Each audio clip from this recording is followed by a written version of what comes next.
Hi there, and welcome to A Song of Ice and Fire Explained. This is a video series where we explain the massive conspiracies going on in A Song of Ice and Fire. If you haven't seen our previous videos, we suggest watching those first. So, let's continue on with Daenerys 1, A Game of Thrones. This chapter is 4,185 words long, and is told from the perspective of Daenerys Stormborn, the daughter of Ares. But fans speculate this might not be true. In this chapter, the exiled princess Daenerys Targaryen prepares to be presented to Khal Drogo, a Dothraki horse lord, as her brother, the self-proclaimed King Viserys, hopes to gain a Dothraki army in exchange for his sister. This chapter foreshadows a lot of conspiracies and mysteries, such as the House with the Red Door, Illyroy Mopatis, and more. But we'll get into that later. The chapter starts with Viserys presenting Daenerys with a gift from Magister Illyroy. For the past half year, the exiled king Viserys Targaryen and his 13-year-old sister Daenerys have been residing in the house of Illyroy Mopatis, a magister of Pentos. The gift being presented is a fine gown made of silk. Daenerys has to look like the princess she is, so Khal Drogo will ask for her hand in marriage. Although Daenerys is doubtful of Illyroy's motives, Viserys insists that the magister simply wants to earn his good graces. Afraid of angering her brother, which he calls waking the dragon, Daenerys keeps silent about her mistrust. Viserys warns Daenerys not to fail him, and twists one of her nipples to emphasize his threat. According to Viserys, when the history of his reign is written, it will be said that his reign began this night. Viserys departs, leaving Daenerys alone with her thoughts. She dreads the feast she has to attend that evening, and her mind wanders to Westeros, the homeland she has never seen. Daenerys had been conceived shortly before her mother, Queen Rhaella Targaryen, fled King's Landing with Viserys, and born 9 months later on Dragonstone. All she knows of her early life comes from Viserys. The flight from King's Landing to Dragonstone, her eldest brother, Rhaegar Targaryen fighting Robert Baratheon and dying, the sack of King's Landing, the gruesome death of Prince Aegon, and the murder of her father, King Aerys, in the throne room, committed by a knight of his own Kingsguard. 9 months after the deaths of her brother and father, Daenerys' mother died giving birth to her, something for which Viserys has never forgiven her. And during a summer storm which destroyed most of the Targaryen fleet, which had been Dragonstone's last defense, when the garrison of Dragonstone was about to give Viserys and Daenerys over to Stannis Baratheon, who was on his way to take the island fortress, Sir Willem Darry and 4 loyal men secretly took them to Braavos. There they lived in a big house with a red door and a lemon tree outside her window. However, as we'll get into later, lemon trees don't grow in Braavos. After Viserys and Daenerys were put out of the house, they began to travel from city to city, never staying anywhere long. As Viserys feared the usurper's assassins were right behind them, Daenerys recalls how rich merchants, archons, and magisters became less willing to host the Targaryens as the years went by, and how Viserys had been forced to sell their mother's crown.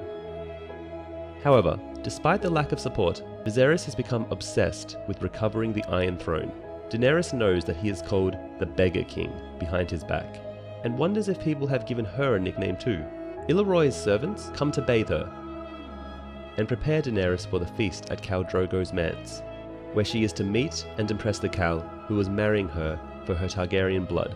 The servants tell her how lucky she is to marry a man so rich that even his slaves wear golden collars.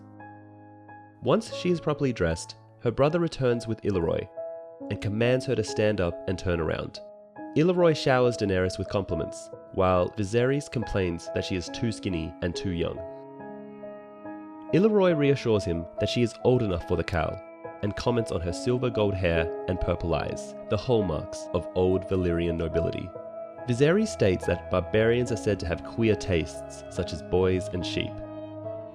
Illyroy warns him not to say these things to Khal Drogo, creating a flare of anger in Viserys' eyes. "Do you take me for a fool?" The Magister bowed slightly. "I take you for a king. Kings lack the caution of common men. My apologies if I have given offense." Later that night, the 3 of them journey in Illyroy's litter to Khal Drogo's manse. Viserys states that 10,000 Dothraki screamers will be enough to overthrow the usurper when combined with those in Westeros that are awaiting his return. He speculates on those who would join their cause: House Tyrell, House Redwyn, House Darry, House Greyjoy, and the Dornishmen.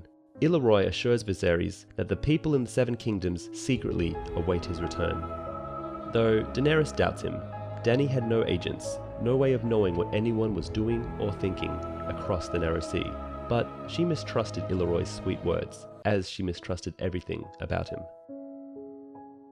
Her brother was nodding eagerly. However, "I shall kill the usurper myself," he promised, who had never killed anyone, as he killed my brother Rhaegar, and Lannister too, the Kingslayer, for what he did to my father.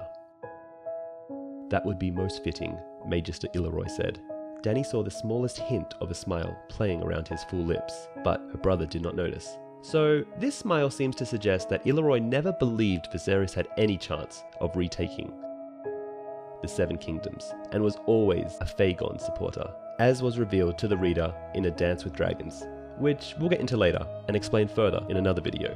Illaroy says Drogo's mansion was a gift from the Magisters of Pentos to help win Drogo's friendship. They arrive at the mansion and are announced as King Viserys III and Princess Daenerys. Illaroy points out several guests, including Ser Jorah Mormont, who had fled Westeros under sentence of death years earlier, and has since spent much time among the Dothraki. Illaroy then points out Khal Drogo himself, who was graceful as a panther and younger than Daenerys had expected. Viserys notes his long braid. When Dothraki are defeated, they must cut their hair, but Drogo has never been defeated. Daenerys only notes his cold, hard face and is afraid of him. She asks to go home, provoking a rant from Viserys about how their home was taken away from them. Daenerys only meant their rooms in Illaroy's estate, but none of the places they have stayed in have been Viserys' home. He assures Daenerys that he would let Khal Drogo's whole Khalasar, including their horses, rape her if it would win him back the Iron Throne. He then tells her to stop crying, because Illaroy is leading Khal Drogo over to meet them. Daenerys stops crying, stands up straight, and smiles. And this is where Daenerys 1, A Game of Thrones ends. Now, it has been theorized and confirmed by George himself that Daenerys' memories of the House of the Red Door are either partially false or completely fabricated, since it has been proven beyond a doubt that lemons do not grow in Braavos. The first evidence for Daenerys' memories being a lie comes from Arya 2, A Storm of Swords, when the innkeeper's wife says, "Lemons? And where would we get lemons? Does this look like Dawn to you, you freckled fool?" So, looking at a map, lemons can only grow in arid climates, and if the riverlands are north of Dawn and cannot grow lemons, then there is no way that lemons could grow in Braavos, which is described as having cold and miserable weather. However, the conclusive proof comes from the Mercy sample chapter, where Arya overhears a Lannister guard complain about the Braavosi weather. "Seven hells, this place is damp," she heard her guard complain. "I'm chilled to the bones.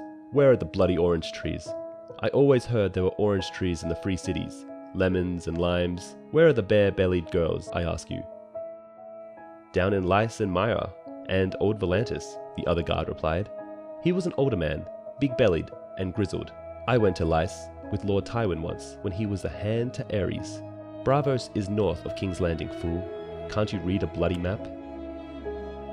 Anyway, this seems to prove that lemons don't grow in Braavos, and this mystery should hopefully be resolved in the next book. And that's about it for Daenerys 1, A Game of Thrones.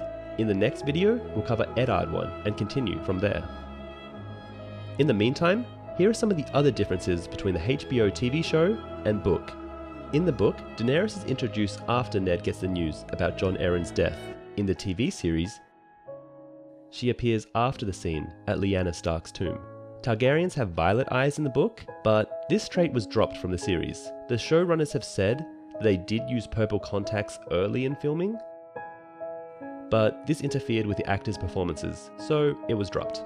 Illaroy's appearance is different from his description in the books. In the show, Illaroy is overweight and has dark brown hair. Meanwhile, in the books, Illaroy is morbidly obese, with gold oiled hair and a forked yellow beard. Khal Drogo's appearance is also slightly different. In the books, he has long mustachio with rings in them and many bells in his long braid. In the show, he has a beard with a single ring and no bells in his hair. In the book, Daenerys, Viserys, and Illaroy go to Drogo's manse and attend a party to celebrate Drogo and Daenerys' engagement. Many important people appear in this party, including guests from other free cities, several other cows, sellswords from Pentos, Mia, and Tyrosh, a red priest even fatter than Ilroy, hairy men from the port of Ibn, and lords from the Summer Isle. Jorah Mormont is first seen at this party, but does not speak. What is also really cool is that Ilroy has invited a red priestess, which foreshadows Ilroy's plan of using the R'hllor followers in Volantis to support Daenerys and by extension Aegon in A Dance with Dragons, which is some great foreshadowing. In the show, Drogo simply rides up to Ilroy's manse with his blood riders to assess Daenerys before their wedding. Anyway, that's it for today's episode. If you want to see more of A Song of Ice and Fire Explained, please like, share, and subscribe.